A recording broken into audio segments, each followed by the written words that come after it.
네, 오늘은 자리가 많이 비어 있네요. 5월달 참 날씨가 좋은데 참 곧 여름이 될 것 같습니다. 점차 봄 가을은 없어지고 겨울 여름만 있는 이런 계절이 되어가는 것 같습니다. 또 특별히 온열 감기는 뭣도 안 걸린다는데 지금 감기가 걸려서 4주째 나가질 않네요. 기도하면서 기침 소리가 많이 안 들리기를 기도하면서 들어주시면 감사하겠습니다. 우리 계속해서 지금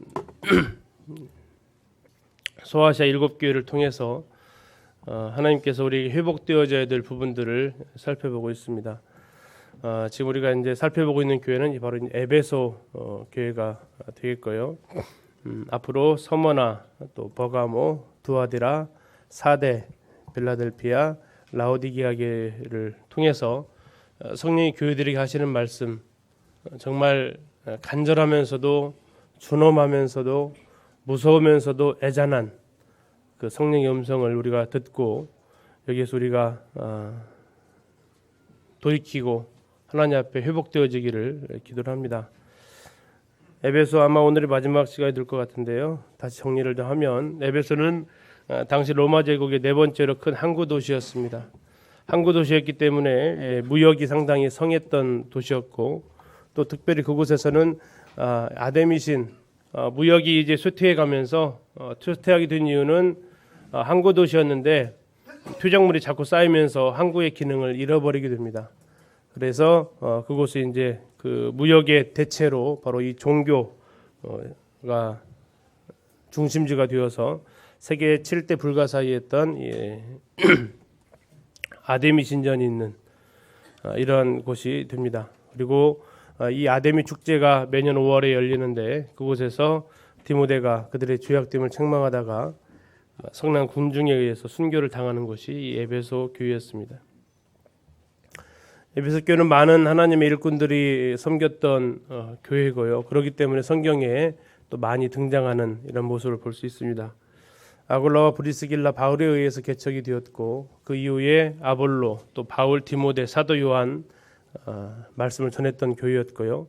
바울은 이곳에 3년간 정착하면서 또 복음을 전했습니다. 특별히 바울은 밀레도에서 3차 전도여행을 마치면서 에베소 장로들에게 앞으로 거짓 교사들이 나타날 것을 얘기하고 여기에 너희들이 준비하지 않으면 교회가 흩어질 것을 경고를 합니다. 에베소 교회 장로들은 이것을 잘 교훈 삼아서 그들에게 찾아온 거짓 교사들, 자칭 사도들을 내어 쫓는 일을 합니다. 그러나 그들에게 또 한 가지 사도 바울이 당부한 것이 있었는데 너희들이 서로 사랑하지 아니하면 안 된다는 것을 했는데 그러나 30여 년이 지난 시점에서 그들은 처음 사랑을 버렸다라는 책망을 받게 되는 교회가 에베소 교회가 되겠습니다. 지난주에 1, 2, 3, 4절을 통해서 에베소 교회에 등장하시고 있는 분은 예수 그리스도이신데 그분은 교회의 주인으로서 1절에서 설명을 하고 계시고 그분은 교회의 주인이시기 때문에 주인이 집안 사정을 다 아는 것처럼 그분은 에베소 교회에서 일어난 모든 일들에 대해서 내가 알고 있다, 내가 안다고 그분 이야기를 하십니다. 그들의 수고와 또 그들의 인내와 또 그들이 진리를 지켰던 노력들, 그들이 참고 견디며 게으르지 않고 수고했던 것들에 대해서 주님은 다 알고 있다라고 그리고 그것을 칭찬하시는 모습을 보았습니다. 그러나 안타까운 것은 그럼에도 불구하고 책망할 것이 있다라고 얘기하시면서 회초리를 드시는데 그것은 교회의 존재 여부가 달려져 있는 처음 사랑을 버렸다라는 것이었습니다. 처음부터 그들이 사랑하지 않았느냐? 그러지 않았죠. 에베소에서 로마에까지 소문났었던 그들의 사랑이었는데 그들에게 찾아온 여러 가지 어려움들 또 자기를 사랑하고 돈을 사랑하고 쾌락을 사랑하는 가운데서 형제 사랑이 식어져 가고 또 거짓 것을 분별하는 과정 속에서 진리를 지켜나가느라 사랑을 버려버린, 그래서 에베소 교회를 통해서 이제 책망하신 것이 바로 처음 사랑을 버렸다라는 이런 경고를 하나님께서 하십니다. 이 요한계시록보다 약 20-30년 전에 먼저 쓰여졌던 에베소서를 통해서 에베소 교회는 어떠한 교회였는가를 우리가 살펴보았는데, 그것은 주님의 처음 사랑을 시작했던 아름다운 교회였고, 또 성도들끼리 사랑의 뿌리를 박으면서 서로 사랑하면서 지냈던 교회였음을 우리가 이렇게 살펴보았습니다. 그럼에도 불구하고 시간이 흘러서 그들이 바로 이 처음 사랑을 버린 교회로 등장하게 되었고, 주님께서는 이것을 책망하신다고 경고하셨습니다. 중요한 것은 누구를 혼낼 때 거기에 대해서 어떤 것에 대해서 비판을 할 때 비판만 하고 아무것도 안 하면 그건 흔히 말하는 파괴적인 비판이라고 합니다. 그런데 너 그거 잘못됐어 하면서 거기에 대한 네가 이렇게 했어야 해 하고 대안을 제시해 주는 비판을 가리켜서 건설적인 비판이라고 합니다. 우리는 상대방의 또 성도들의 약점들을 얘기를 해주면서 고쳐야 될 점들을 얘기해 주면서 너 그거 고쳐야 돼. 어떻게? 네가 알아서. 이러면 이것은 우리가 비판을 차라리 책망을 하지 않는 게 낫다는 거죠. 우리는 에베소를 통해서 진리를 말할 때는 어디에서 말하라고 그랬죠? 사랑 안에서만 진리를 말하라고 주님은 권하고 있습니다. 상대방의 책망하고 있는 일들에 대해서 너 이거 고쳐라, 여기서 회개하라 라고 말했다면 거기에 대해서 어떻게 이것을 해결해야 할지 그 방법을 제시를 해 주어야 하는 것입니다. 주님께서는 에베소 교회를 향해서 말씀하십니다. 너희가 처음 사랑을 버렸다. 그리고 아무 이야기도 없으면 이것은 답답한 일입니다. 그러나 감사하게도 주님께서는 4절에서 너의 처음 사랑을 버렸다라고 책망하시면서 5절에서 그 대안을 제시를 하십니다. 어떻게 이 처음 사랑을 회복할 것인지를 주님께서는 에베소 교회를 향해서 말씀해 주시는 거죠. 이게 바로 흔히 말하는 건설적인 비판인 것입니다. 누구든지 아무리 어리석은 사람도 다른 사람의 허물을 지적하는 것은 굉장히 쉽습니다. 그러시죠? 아무리 어리석어도 다른 사람이 뭐 잘못했는지는 참 찾기는 어렵진 않아요. 그러나 문제는 그러면 이걸 어떻게 해결해야 됩니까 했을 때 글쎄 그건 네가 알아서 해야지 나한테 물어봐. 이렇게 되면 이것은 비판을 하나마나 거기에 대해서 책망을 하나마나 한 것이죠. 중요한 것은 거기에 대해서 잘못했다고 말한다면 그러면 그것을 어떻게 방법을 제시해 주면서 이 방법대로 네가 이 문제를 해결해야 된다라고 조언을 해 주어야만 그 책망이 되는 것입니다. 그렇지 않으면 험담이 되고 그렇지 않으면 비난이 됩니다. 자녀들에게도 또는 우리들끼리 서로 우리는 책망을 해줄 때가 있습니다. 성경은 그걸 가리켜서 권면한다라고 얘기합니다. 권면해 보신 적 있으십니까? 또는 권면을 받아보신 적 있으십니까? 기분이 별로 좋지는 않습니다. 하는 쪽에서도 듣는 쪽에서도 별로 유쾌하지 않습니다. 그러나 성경에서는 서로 권면하라고 얘기합니다. 권면과 비난 뭐가 다르다고요? 비난은 그 사람을 사랑하지 않습니다. 권면은 그 사람을 사랑하는 데서 출발합니다.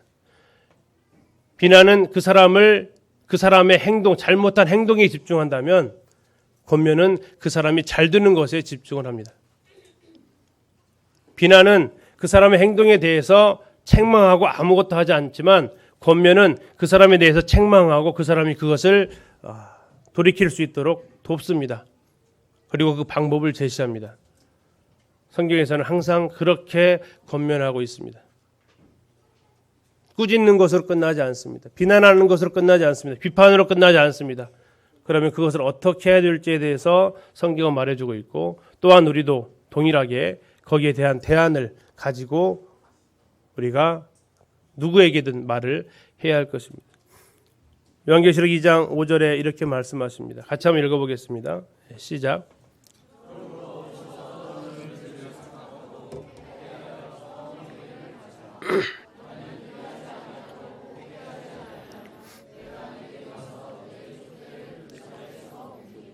자, 여기에 대해서 이제 두 가지가 나와 있습니다. 하나는 대안을 제시합니다. 방법을 제시합니다. 처음 사랑을 너희가 버렸는데 이것을 어떻게 해결할지에 대해서 방법을 제시합니다. 그리고 두 번째로 그렇게 하지 않았을 때에 어떠한 결과가 올 것인지에 대한 여기에 대해서 경고를 하십니다. 우리는 먼저 하나님께서 제시하고 있는 우리의 처음 사랑을 회복할 수 있는, 버려버렸던 처음 사랑을 다시 회복할 수 있는 세 가지를 여기에서는 말씀하고 있습니다. 자, 세 가지 3R로 살펴보려고 합니다. 첫 번째가 뭘까요? 뭘 하겠습니까? 생각하라고 했습니다. 생각. 우리 학생들 생각이 영어로 뭐예요? 생각이 뭐예요? 생각. think 말고 R로 시작하는 생각. R로 시작하는 생각하는 거예요. 기억하는 거. remember입니다. remember. 자, 회개. 두 번째 회개입니다. 생각하고 회개하래. 회개. R로 시작하는 회개. repent입니다. repent. 다음에 처음 행위. R로 시작하는 처음 행위는 다시 하는 겁니다. 그래서 redo 해서 기억하시라고 3R입니다. 처음 사랑의 열정으로 우리가 돌아가는데 3단계가 있다고 얘기하고 있습니다. 너희가 처음 사랑을 버렸는데 어떻게 거기에서 회복되어질 것인가? 첫 번째가 뭐 하라고요? 생각하라는 것입니다. 기억하라는 것입니다. 내가 어디에서 떨어졌지? 어디부터가 문제지? 생각하라는 것입니다. 두 번째, 생각했어요. 떠올랐어요. 아, 그때부터 잘못되었구나. 이제 어떻게 합니까? repent 하는 겁니다. 회개하는 것입니다.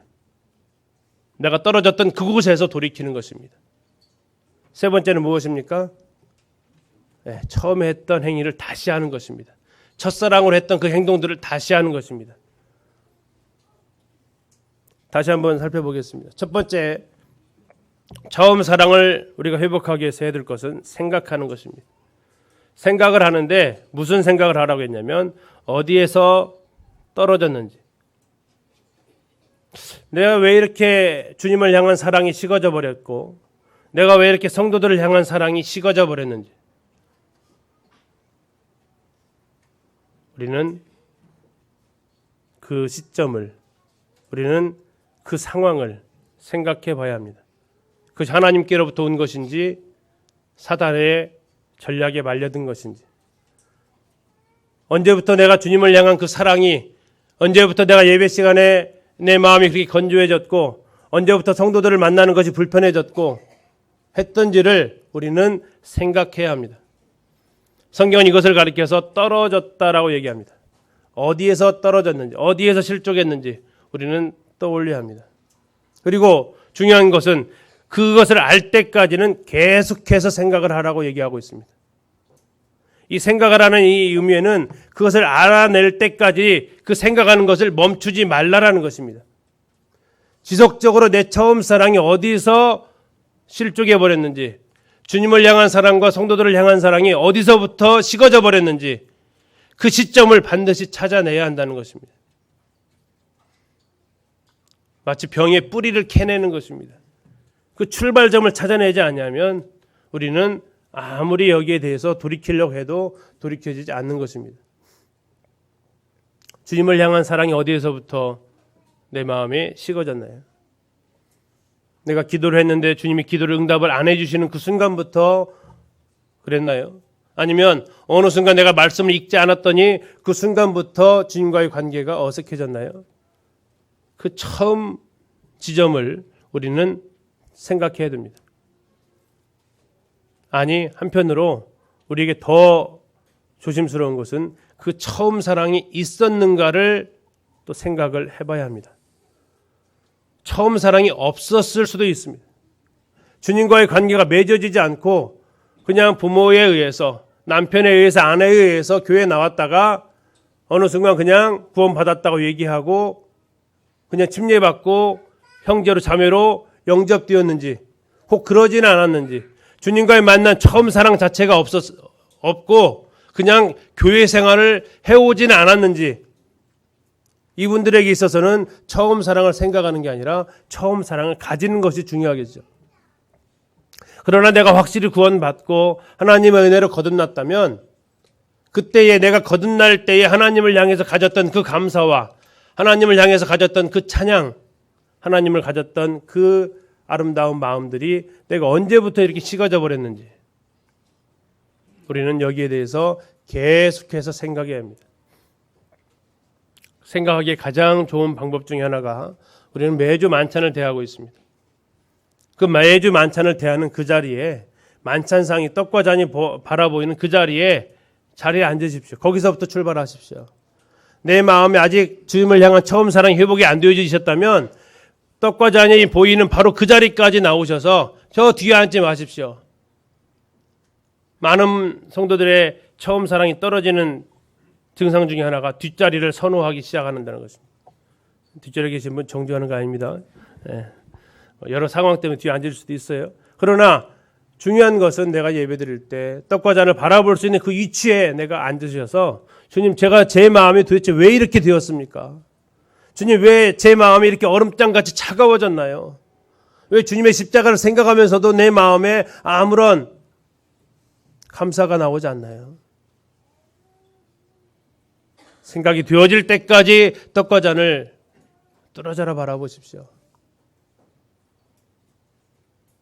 내 마음에 주님을 향한 그 사랑이 주님, 제게 문제가 무엇인지 알려달라는 마음으로 주님, 이렇게는 살 수 없습니다.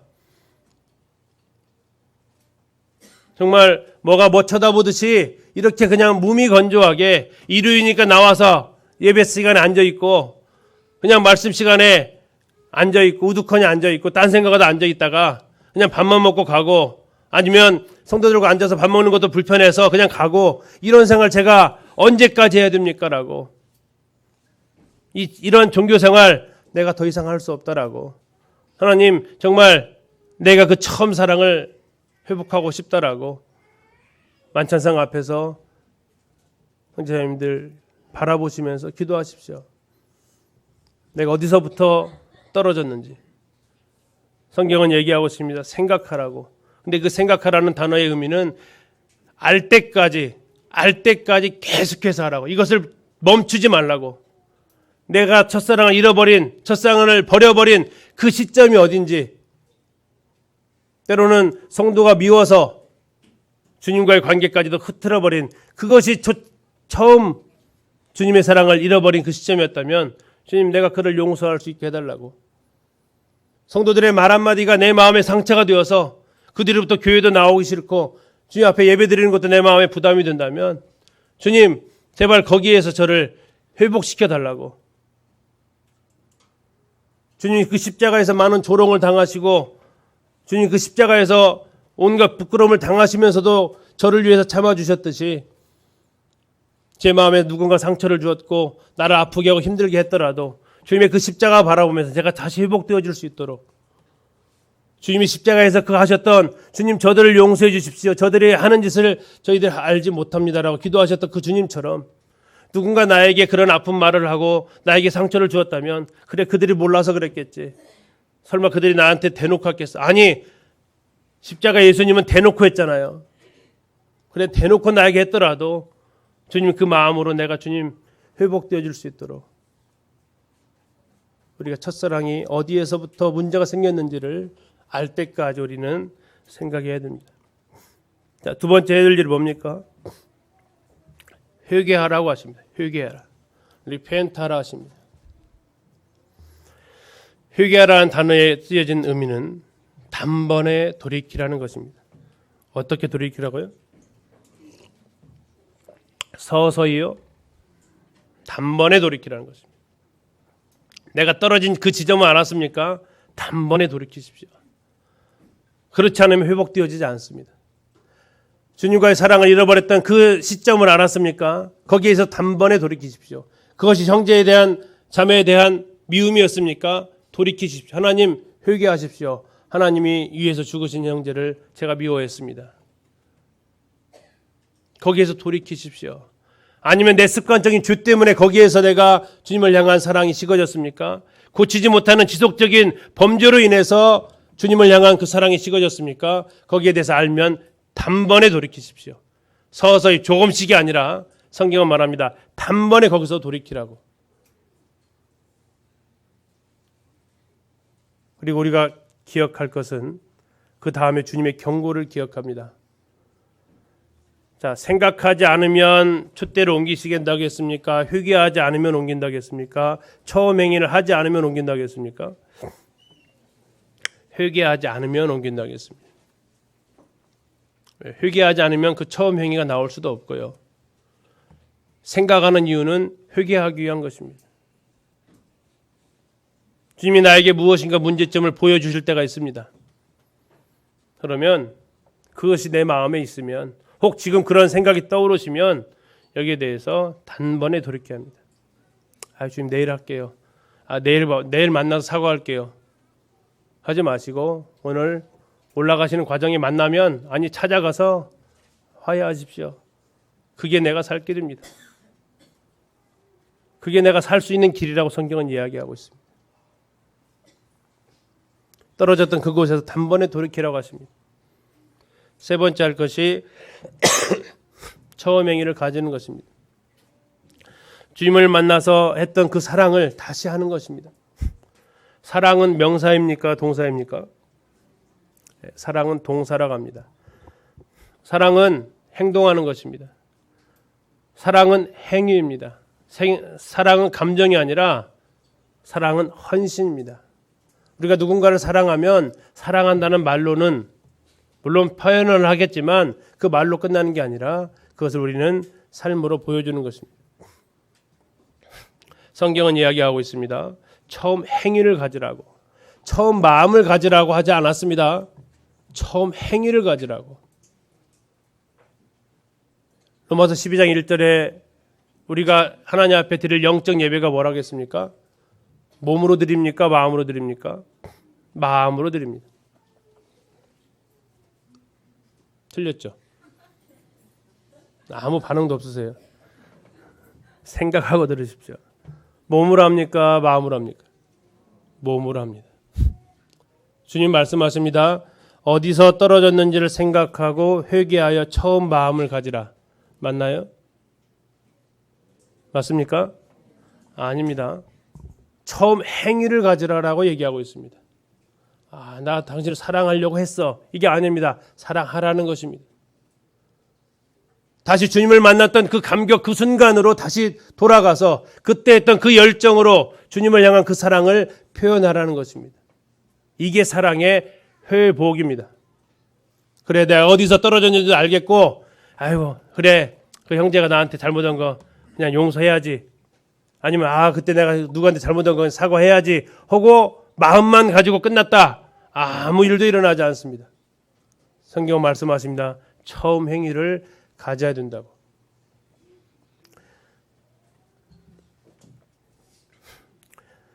주님은 이 사랑에 대해서 이런 표현을 하십니다. 참 독특한 표현인데요. 누가복음 7장을 잠깐 한번 펴서 보시겠습니다.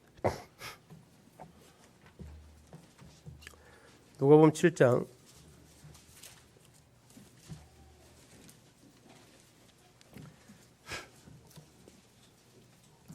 36절부터 50절까지 내용을 보시면 무슨 내용인지 아마 성경을 읽어보신 분은 아실 겁니다. 36절 한 바리새인이 예수께 자기와 함께 잡수시기를 청하니 이에 바리새인의 집에 들어가 앉으셨을 때에 그 동네에 죄를 지은 한 여자가 있어 예수께서 바리새인의 집에 앉아 계심을 알고 향유 담은 옥합을 가지고 와서 예수의 뒤로 그 발 곁에 서서 눈물로 그 발을 적시고 자기 머리털로 닦고 그 발에 입 맞추고 향유를 부었습니다. 한 여인과 한 남자가 있습니다. 이 남자는 바리새인이었습니다. 그 남자의 이름은 43절에 보니까 시몬입니다. 시몬이라는 사람이 바리새인이었는데 예수님을 집으로 초대를 합니다. 그런데 그는 예수님을 집으로 초대했지만 당시 선생님을 집으로 초대했을 때 가장 기본적으로 제공해주는 씻을 물들을 주지 않습니다. 그러나 그 자리에 한 주인인 여자, 이름도 알지 못한 한 주인인 여자가 와서 예수님의 발을 씻겨주는데 그 여인은 물이 아니라 37절 끝에 보니까 향유를 담은 옥합을 가지고 옵니다. 그리고 그 옥합을 가지고 와서 예수님의 발을 자기의 머리털을 이용해서 예수님의 발을 닦아드립니다. 이 모습을 보고 이 시몬은 의아해합니다. 그때 예수님께서 너는 나에게 발 씻을 물도 주지 않았다라고 하시면서 그러나 이 여인은 내게 들어와서 44절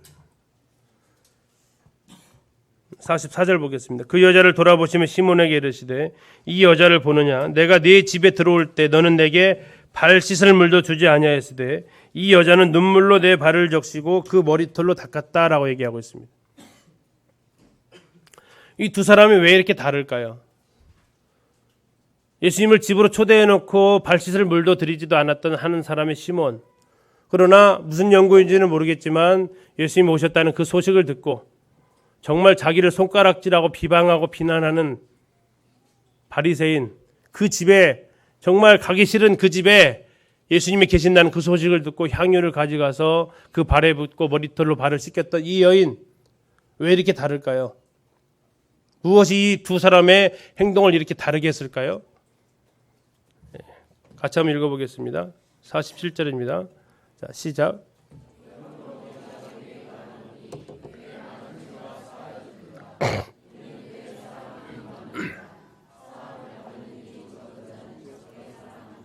두 사람의 행동이 이렇게 다른 이유가 뭐예요? 사랑이었다는 것입니다. 시몬이라는 이 남자 바리새인과 이 죄인인 이 여자, 이 두 사람의 행동이 이렇게 달랐던 이유는 주님이 직접 정의를 하십니다. 이는 그의 사랑함이 많기 때문이다. 이것은 그 여자가 이 죄인인 여인이 나를 더 사랑하기 때문이다. 시몬과 이 죄인인 여자가 있는데 이 시몬보다 죄인인 여자가 나를 더 사랑했다. 그런데 이 여인이 나를 더 사랑한 이유가 있다. 뭐예요? 이 여인은 자기 죄사함을 많이 받았다. 너는 죄사함을 적게 받았다. 그러면 예수님은 어떤 사람의 죄는 많이 사해주고 어떤 사람의 죄는 조금 사해줍니까? 그분의 십자가가 그렇게 죄 용서를 차별적으로 하시나요? 아니죠. 뭐가 문제입니까? 이 죄인인 여인은 자기가 얼마만큼 죄인인 줄을 알고 그런 나 같은 죄인을 사랑하시는 예수님 앞에 자기의 모든 것을 쏟아부었습니다. 그러나 바리새인이었던 이 시몬은 어땠습니까? 아, 주님 좋은 분이시지. 초대 한번 식사 같이 한번 할 정도로 좋은 분이시지. 그러나 그렇게 많이 고마운 분은 아니지. 좋은 분이지만. 우리가 예수 그리스도를 어떠한 분으로 대하고 계십니까? 주님 말씀하십니다. 너희들이 사함을 많이 받았다면 너희들은 나를 많이 사랑할 것이다라고. 너희들이 나를 향한 그 사랑이 적은 것은 너희들이 적게 사함 받았기 때문이라고. 그것은 무슨 말입니까? 우리가 주님의 사랑을 생각하고 그 사랑을 알아가게 될 때, 그 사랑의 너비와 길이와 깊이와 높이를 알아가게 될 때 우리는 주님을 어떻게 된다고요? 더 사랑할 수 있게 된다고요. 그러나 우리가 주님을 향한 그 사랑이 적은 이유는 무엇입니까? 주님이 나를 사랑하신, 주님이 나를 용서하신 그 사랑을 우리가 조금 알기 때문에 우리가 조금밖에 사랑하지 않는다고요. 결과적으로 우리들의 이 삶의 모습은 우리가 주님한테 얼마만큼 사랑을 받았는가를 표현하는 모습입니다. 우리가 얼마만큼 죄인이었는지를 우리가 알아갈 때에 나 같은 죄인을 사랑하신 그분을 우리가 사랑할 수 있는 것입니다. 그리고 그분을 향한 사랑을 그만큼 표현하게 되는 것입니다. 그래서 주님 말씀하십니다. 사함을 받은 일이 적은 자는 적게 사랑한다. 우리 성도님들, 주님께서 내 얼마나 많은 죄를 용서해 주셨나요? 구원받을 때는 잘 몰랐습니다. 근데 구원받고 나서 생활하다 보니까 내가 정말로 하나님 앞에 커다란 죄인이라는 것을, 아니 표현할 수 없을 만큼 악한 사람이라는 것을 점점 알게 됩니다. 그런데 그런 저를 알면서도 너 그럴 줄 몰라서가 아니라 너 그럴 줄 알매도 나를 사랑하시고 받아주시는 그분의 사랑 앞에 우리는 감사하게 됩니다. 주님 말씀하세요. 네가 사함이 받은 일이 많으면, 네가 네 죄 용서받은 것을 네가 깨달으면 깨달을수록 나를 더 많이 사랑할 것이고, 네 자신의 죄악됨에 대해서 깨닫지 못한다면 나를 조금 사랑할 것이다. 이 한 여인처럼 주님을 향한 사랑이 있습니까? 아니면 이 시몬만한 사랑이 있습니까? 우리는 십자가 앞에서 내 죄악됨을 봅니다. 만 원짜리 물건은 10,000원을 주고 사는 게 맞죠? 10만 원짜리 물건을 10,000원 주고 살 수 있나요? 못 삽니다. 우리의 죄악 값은 예수님의 피로써 치러진 값입니다. 우리 죄악의 깊이는 얼마만큼 큽니까? 하나님의 사랑의 깊이만큼 큽니다. 하나님의 사랑의 깊이를 우리가 어떻게 알 수 있습니까? 내 죄악의 깊이를 알게 될 때에 하나님의 그 사랑에 나를 용납하셨음을 알게 됩니다. 그리고 그분이 나를 용서하셨다면 성경에 나와 있는 1만 달란트 빚진 자처럼 100다리온을 빚져도 그것을 받아줄 수 있는 것입니다. 주님이 나를 그만큼 용서하셨기 때문에. 사도 바울은 고린도 13장에서 이렇게 표현합니다. 사랑이 없으면 잘 아시죠? 내가 사람의 방언과 천사의 말을 할지라도, 빨간색은 우리 성도님들 읽어보시겠습니다. 다시요. 내가 사람의 방언과 천사의 말을 할지라도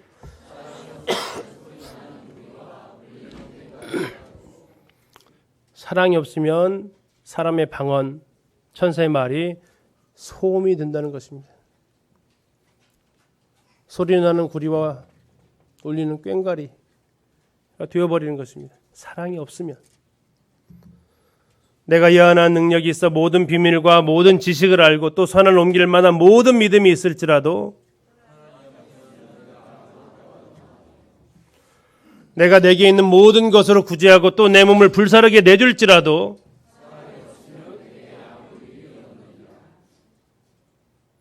우리가 하는 모든 말에, 우리가 하는 모든 행동에, 우리가 하는 모든 헌신에 사랑이 빠져버린다면 아무것도 아니라고, 아무 유익 없다고 성경은 이야기하고 있습니다. 우리의 모든 말과 능력과 섬김에 사랑이 들어갈 때에만 완전해질 수 있다라고. 사랑이 들어갈 때에만, 사랑으로 행할 때에만 이걸 하나님이 받으실 수 있다라고 성경은 이야기하고 있습니다. 그렇기 때문에 사랑으로 하지 않으면 아무것도 아니고 아무 유익도 아니고 오히려 잡음만 나기 때문에 사랑하지 않는 교회는 하나님이 뭐 하시겠다고요? 촛대를 옮기시겠다고요. 한 율법사가 묻죠. 최고 되는 계명이 무엇입니까? 그때 예수님께서 뭐라고 하십니까? 최고 되는 계명이 뭐예요? 네, 사랑입니다. 사랑. 같이 읽겠습니다. 제가 검정색 읽을게요. 예수께서 이르시되 내 마음을 다하고 목숨을 다하고 뜻을 다하여 하셨으니 둘째도 그와 같으니. 네, 주님 말씀하십니다. 최고 되는 계명은 주 너희 하나님을 사랑하라예요. 그리고 둘째도 그와 같은데 그와 같다는 얘기는 뭡니까? 둘째도 그와 같대요. 그가 뭐예요? 첫째와 같대요. 다시 말해서 첫째 계명, 둘째 계명 같다라는 얘기입니다. 그것은 뭡니까? 하나님을 사랑하는 것만큼 무엇을요? 내 이웃을 누구처럼? 내 자신처럼 사랑하라는 것입니다. 자, 그런데 사랑을 하는데 어떻게 사랑을 하고요? 마음을 다하고 목숨을 다하고 뜻을 다하고, 마가복음에 가면 힘을 다해서 사랑하라고 하십니다. 왜 하나님이 우리에게 이러한 사랑을 요구하실까요? 왜 하나님이 우리를 향해서 네 마음을 다 주고 네 목숨을 다 주고 네 뜻을 다하고 네 힘을 다해서 나를 사랑하라고 하실까요? 그분이 우리를 그렇게 사랑하셨기 때문입니다. 하나님이 우리를 그렇게 사랑하셨기 때문에 그분은 그러한 요구를 하실 수가 있어요.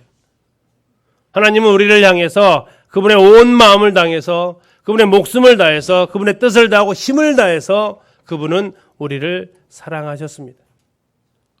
그래서 그분은 우리에게 말씀하십니다. 내가 너를 사랑한 것 같이 너희도 너를 사랑하라고. 주 너희 하나님을 사랑하라고. 둘째는 그와 같다. 차등이 있는 게 아니다. 내 이웃을 내 자신같이 사랑하라. 이게 구약의 모든 율법을 총괄하면 이 두 마디로 끝난다는 것입니다. 하나님을 사랑하라, 내 이웃을 사랑하라. 그 구약의 하나님이 신약에서 달라지시는 분이 아니십니다. 요한일서에서 그분은 하나님은 사랑이라고 얘기하십니다. 사도 바울은 그것을 알았기 때문에 고린도전서 쓰면서 사랑이 없으면 하나님이 없는 것입니다. 사랑이 없는 것은 주 안에서 하지 않은 것입니다. 아무것도 아닙니다. 아무 유익이 없습니다. 시끄러울 뿐입니다. 그래서 말합니다. 사랑이 없으면 촛대를 옮기겠다. 6절을 보는데요. 6절은 조금 구조상 이상합니다. 이제 6절은 없어도 괜찮은 구절입니다. 흐름상 다시 돌아갑니다. 오직 너에게 이것이 있다라는 얘기는 오직 너에게는 칭찬할 것이 있다라는 얘기입니다. 네가 니골라당 행위를 미워했다. 나도 이것을 미워한다. 이 부분은 좀 구조상 이상합니다. 앞에서 칭찬 다 하셨죠. 책망하시고 권면하시고 경고하십니다. 그리고 이제 이걸 지켜라 하면 끝나는데 갑자기 6절로 돌아가서 너기 칭찬할 것이 하나 더 있는데 그것이 바로 니골라당의 행위를 네가 미워하는데 나도 이것을 미워한다. 자, 생각을 좀 많이 했습니다. 왜 다시 6절로 돌아갈까? 자, 우리가 사랑하면은요, 그 사람이 죄도 사랑하나요? 사랑하면 다 받아줘야 되나요? 아니죠. 우리 성도님들 사랑하면 아이들이 무슨 행동을 하든 다 받아주나요? 아니죠. 사랑하기 때문에 종아리를 때립니다. 사랑하기 때문에 책망합니다. 사랑하기 때문에 꾸짖습니다. 사랑한다고 모든 행동들을 다 용납하는 건 아닙니다. 사랑한다고 죄악까지도 용납해 주는 것은 아닙니다. 죄악을 가지고 온 사람이 그 안에 그 교회 안에 죄악을 가지고 왔을 때 니골라당 행위를 그들이 가지고 왔을 때 여기에 대해서까지도 사랑하라는 것은 결코 아닙니다. 주님은 이것을 말씀하십니다. 나도 이거 미워한다. 사랑하는 사람이 미워할 수 있나요? 있다라는 것입니다. 아니, 사랑하기 때문에 미워할 수 있는 것입니다. 사랑하지 않는다면 무관심해지죠. 니골라당 행위가 뭐냐? 여러 가지 의견들이 있습니다. 성직제도다. 백성을 정복한 자라는 뜻을 가지고 있습니다. 근데 제 개인적으로는 이것은 아닌 것 같습니다. 왜냐하면 이 당시에 에베소 교회는 핍박 가운데 있었습니다. 핍박 가운데 있는데 종교 지도자로 자처하게 되면 어떻게 됩니까? 당장 잡혀가죠. 성직주의를 그 사회에서 내밀었다가는 그 사람 오히려 표적의 대상이 됩니다. 그때 당시에 성직 제도가 있었던 것도 아니고요. 핍박받고 있는 가운데서 그들이 성직 문화를 이루어갈 수 있는 것도 아닙니다. 오히려 이 니골라당의 행위는 영지주의에 더 가깝다라고 보게 됩니다. 이것은 두아디라 교회도 동일하게 책망을 받았던 부분인데요. 에베소 교회는 칭찬을 받았습니다. 영지주의가 뭐냐면 두 개를 나누는 것입니다. 물질은 악하고 영혼만 선하다. 요즘의 영지주의 교회에서는 거룩하게 세상에서는 세상답게 이렇게 분리해가지고 생각하는, 주님을 위한 일은 전부 다 영적인 일이고 세상에서 내가 직장 다니는 일은 세상 육적인 일이다. 이런 어떤 갈라놓는 생각, 이런 것들이 영지주의입니다. 물질은 악하고 영혼은 선합니다. 그런데 이것이 양극단으로 나가게 되는데요. 이것이 초대교회 때 이미 퍼져 있었던 사상입니다. 어떤 사상이냐면, 몸이 악합니다. 그리고 영혼은 선해요. 그래서 이들은 예수님도 몸으로 오실 수 없다라고 얘기합니다. 어떻게 하나님이 그 악한 육체에 오실 수 있느냐? 없다라고 얘기합니다. 그런데 이것이 이제 영지주의라는 틀을 갖추면서 어떠한 영향을 끼치냐면 양극단으로 나가는데, 몸이 악하죠. 몸이 원래 악합니다. 그렇기 때문에 그러나 영혼은 선합니다. 그런데 이 몸이 하는 일이 영혼에 영향을 줄까요, 안 줄까요? 안 줍니다. 영지주의 입장에서 전혀 줄 수 없어요. 왜요? 영혼은 선하고 야는 악할 뿐이에요. 그래서 이 몸으로 하는 모든 일은 다 용납이 돼요. 이 몸으로 하는 모든 일은 이 선한 영에 영향을 끼치지 않습니다. 그러다 보니까 어떻게 합니까? 이 영지주의를 받아들이게 되면 양극단 중에 하나의 극단으로 가는데 쾌락주의에 빠집니다. 우상에 가서 재물 먹는 거 아무렇지도 않아요. 왜? 그거 먹는 거 뭐가 먹는 거예요? 몸이 먹는 거예요. 왜? 이 몸은 원래 악한 거예요. 악한 것이 악한 거 먹는다고 달라질 게 없어요. 그곳에 가서 신녀들하고 음란한 짓을 합니다. 성행위를 합니다. 악합니까? 괜찮아요. 그건 그냥 어차피 악한 몸이 하는 거예요. 영혼에 영향을 주잖아요. 우상 숭배도 아무리 해도 괜찮아요. 영향을 주지 않아요. 이 한쪽 극단으로 갑니다. 그래서 네가 몸으로 무엇을 하든 그것은 선한 영에 영향을 끼치지 않고 하나님을 만나러 갈 때 이 악한 영은 놔두고 선한 영만 가기 때문에 너희는 자유롭다 나갑니다. 이것에 빠져들어 버린 교회가 두아디라 교회입니다. 또 하나의 극단으로 가는데요. 몸이 뭐가 다겠어요? 악하죠. 악하기 때문에 이것은 계속해서 쳐서 복종시켜야 됩니다. 그렇지 않으면 더 악하게 되기 때문에 이 악을 철저하게 제어시켜야 됩니다. 그래서 뭐 하게 됩니까? 금욕주의를 합니다. 음식을 안 먹습니다. 아주 가려 먹습니다. 성생활하지 않습니다. 육체 쾌락이 등장하기 때문에. 그래서 결혼을 금기시킵니다. 이 양극단으로 가요. 영주주의 자체가. 이 육체를 악하다고 정죄하고 영혼만 선하다고 하기 때문에 이것을 받아들이게 되면 완전히 쾌락주의가 되든지 완전히 금욕주의가 돼가지고 세상과 결별하고 담쌓고 살든지 세상 속에 놀아나면서도 전혀 마음에 정죄받지 않든지 어느 것을 택하든 이것은 주님께서 미워하신다라고 얘기하고 있습니다. 니골라당 영주주의는 그들의 이단 사상입니다. 이것이 들어왔을 때에 에베소 교회는 이것을 물리쳤습니다. 우리가 앞으로 보게 될 두아디라 교회는 이걸 받아들였어요. 니골라당 행위를 따르는 사람들이 교회 안에 들어와 버렸습니다. 그래서 두아디라 가서 교회 가서 보게 되면 그렇게 성들어가면서 우상에 제사 드리고 또 신전에 찾아가고 이런 행동에 대해서 전혀 죄의식이 없어요.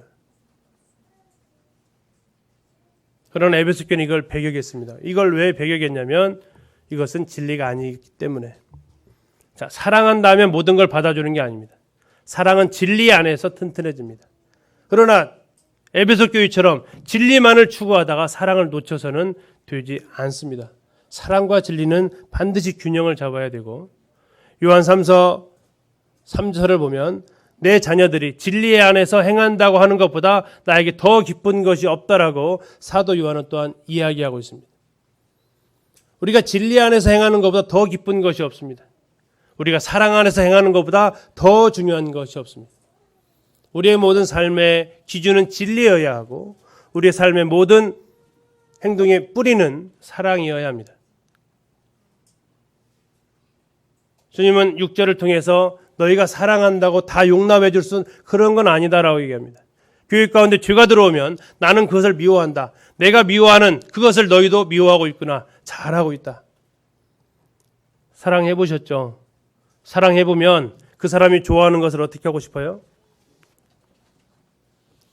아무 대답이 없으시네. 사랑해 보면 그 사람이 좋아하는 것을 나도 뭐 하고 싶어요? 좋아하고 싶잖아요. 뭐 먹을래? 짜장. 나도. 어디 좋아해? 산. 그럼 가고 싶은 거죠. 산이 좋은 게 아니라 그 사람이 좋아하는 모습을 보고 싶어서. 사랑하면 그 사람이 좋아하는 것을 좋아하고 그 사람이 미워하는 것을 미워합니다. 주님 말씀하십니다. 네가 니골라당 행위 미워하냐? 나도 그거 미워해. 주님이 미워하는 거 같이 미워할 수 있어야 합니다. 주님이 사랑하는 거 같이 사랑할 수 있어야 하고요. 주님이 좋아하시는 거 같이 좋아할 수 있어야 이게 사랑하는 사이입니다. 여행 가자. 어디로? 산으로. 나는 바다가 좋아. 우리 갔다가 다시 만나자. 이게 사랑하는 사람입니까? 아니죠. 그럴 수가 없죠. 사랑하게 되면 같이 좋아지고 같이 싫어집니다. 에베소 교회에 희망이 있습니다. 주님이 미워하는 것을 같이 미워하고 있습니다. 이제 그들에게 남아있는 건 무엇입니까? 주님이 사랑하는 것을 같이 사랑하는 거예요. 주님이 미워하는 것을 같이 미워했던 이 에베소 교회가 주님을 사랑한, 주님이 좋아하는, 주님이 기뻐하는 그 일도 이제 같이 기뻐하는 것이 그들에게 숙제로 남았습니다. 마지막 절입니다. 같이 한번 읽겠습니다. 시작.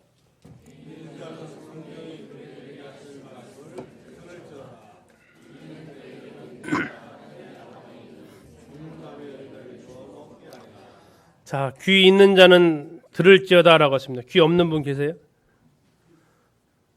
귀 없는 분 안 계시죠? 그런데 귀가 다 같은 귀가 아니죠. 그죠? 여기에서 누가 외국 선교사가 와서 전하면은 우리가 귀가 있나요?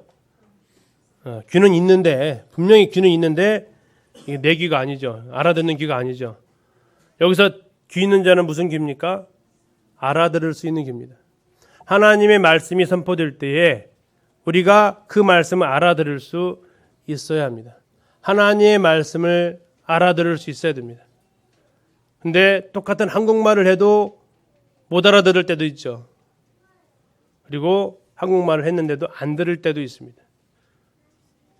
주님 말씀하십니다. 귀 있는 자는 들어야 된다라고.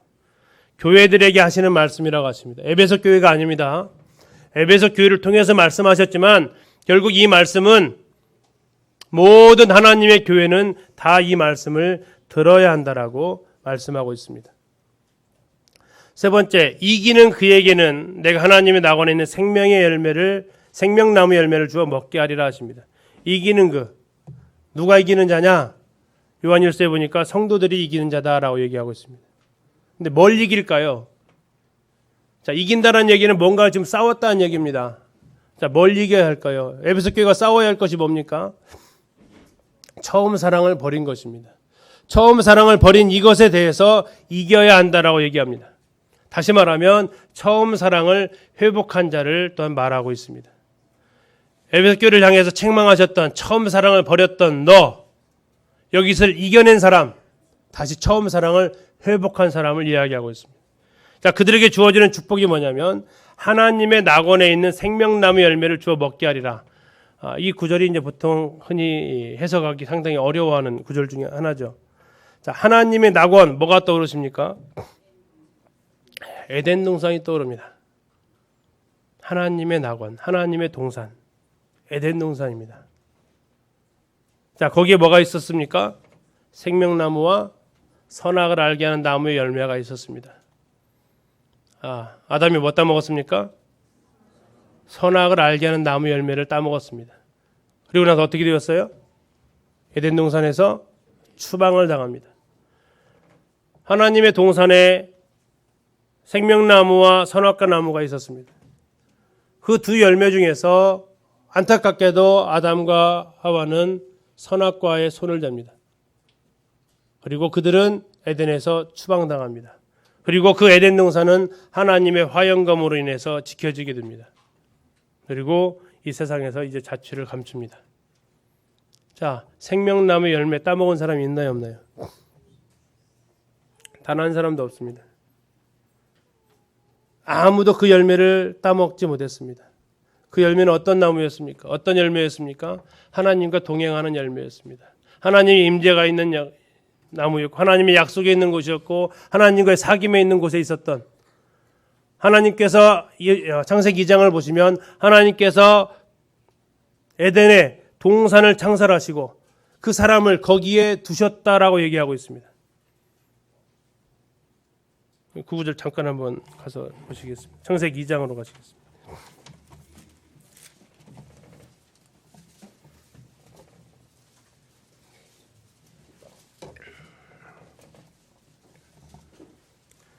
창세기 2장 8절입니다. 2장 8절, 여호와 하나님이 동방의 에덴에 동산을 창설하시고, 그 다음 읽으시겠습니다. 시작. 네, 9절에 보시면 여호와 하나님이 그 땅에서 보기 아름답고 먹기에 좋은 나무가 나게 하시니 동산 가운데에는 생명나무와 선악을 알게 하는 나무도 있더라 얘기하십니다.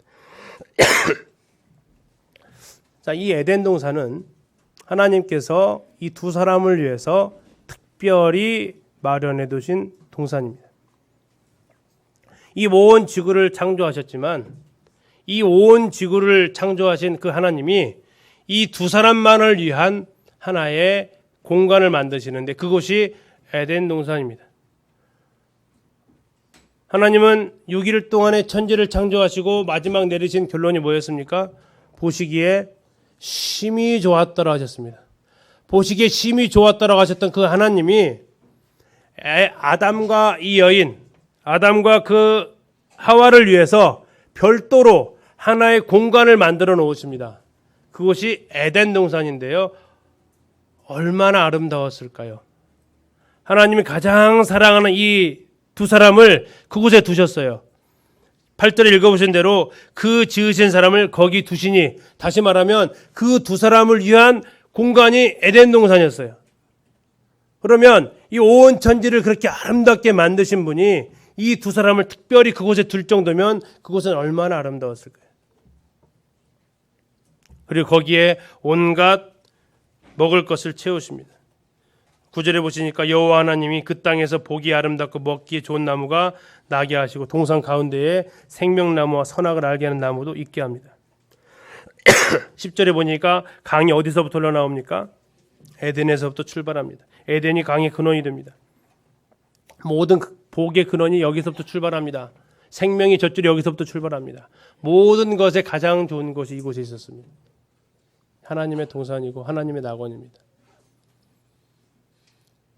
그러나 이곳에 있었던 두 나무, 생명나무와 선악과, 아담과 하와는 뭐에 손을 대요? 선악과에 손을 댑니다. 결국 그들은 하나님의 생명나무, 그들을 위해서 두신 하나님의 생명나무는 손도 대지 못하고 추방당합니다. 그런데 하나님이 그 자리에 우리를 초청하십니다. 그 자리에 우리를 초청하십니다. 이기는 그에게는 내가 아담과 하와를 그 동산에 두었던 것처럼, 아담과 하와를 그 에덴 동산에 두었던 것처럼 처음 사랑을 회복한 너희에게 내가 약속 하나 한다. 그것은 내가 너희들을 그 하나님의 낙원에 두겠다.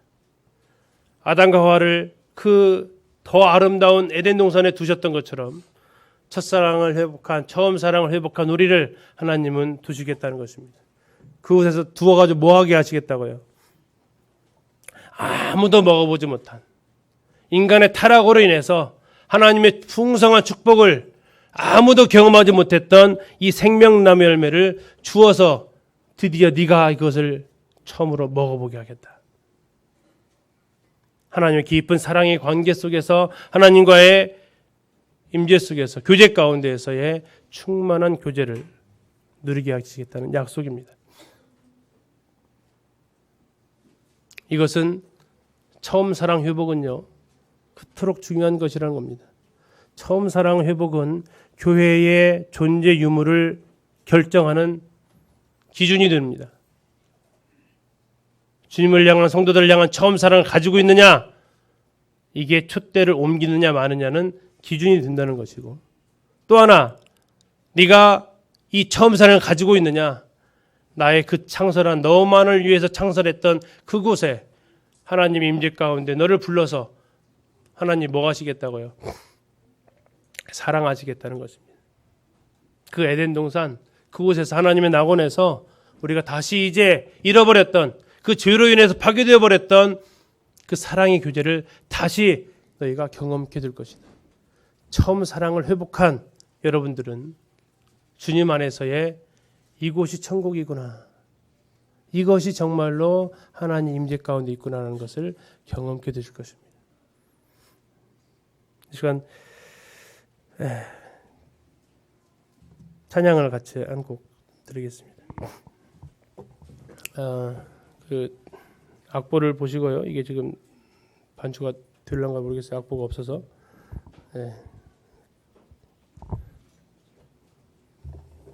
MP3 준비 잠깐 한번 해주시고요.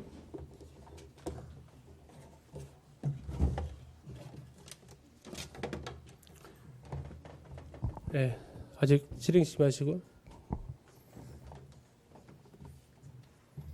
네, 한번 들어주시죠.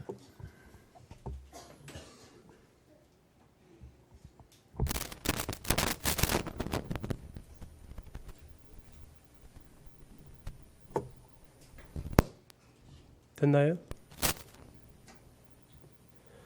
자, 가사를 한번 보실래요?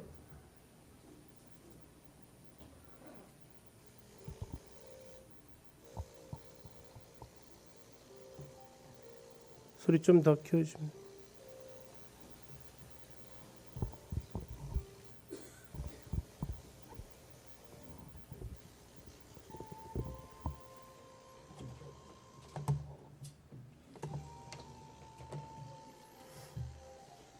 아시는 분은 같이 기도하는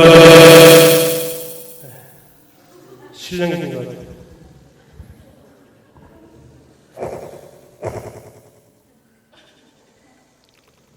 반주 혹시 들을까요? 목소리가 네.